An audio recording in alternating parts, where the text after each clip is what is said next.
Sasa hivi watu wanaugua, maana ukikaa kwanza ni vijembe, hakikisha amechafua nchi, utamkuta huyo ndio anasema hapa hakutakuwa na cha nywinywi wala nywinywi huyo. Kwa sasa John Wegesa Heche, makamu mwenyekiti wa Chama cha Demokrasia na Maendeleo ya Chadema, katika akaunti yake ya Instagram amekuwa akiposti video mbalimbali ambazo wengi wamekuwa wakizungumza ama wakikosoa serikali ya Rais Dr. Samia Suluhu Hassan. Tukianza na hii video ambayo inamuonyesha moja kati ya mwanamama huyu ambaye ametrend sana kwenye mitandao ya kijamii. Ameweza kuposti, huyu mama huwa anaposti sana video akisema kwamba umri wake umebakia mchache sana wa kuishi, hivyo wamwache aweze kuzungumza ukweli. Sasa hii ni moja kati ya video ambayo John Wegesa Heche ameweza kuposti katika akaunti yake ya Instagram na kuandika kwamba mama wa taifa auwashia moto Dr. Samia kwa kutumia vijembe na kutumia jeshi vibaya. Mama wa taifa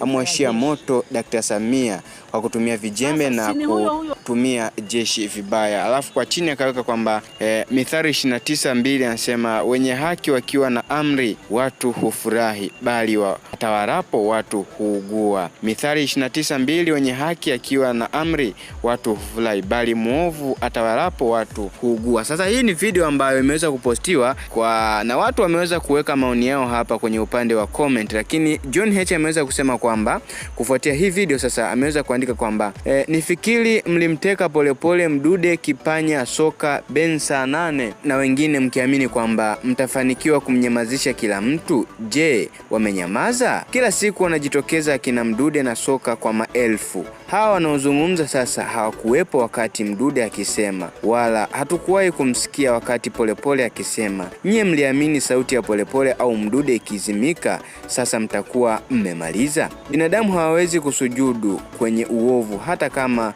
utisho kama alivyokuwa Hitler. Bob Marley anasema you can fall some people sometimes but you cannot fall at all people all the time.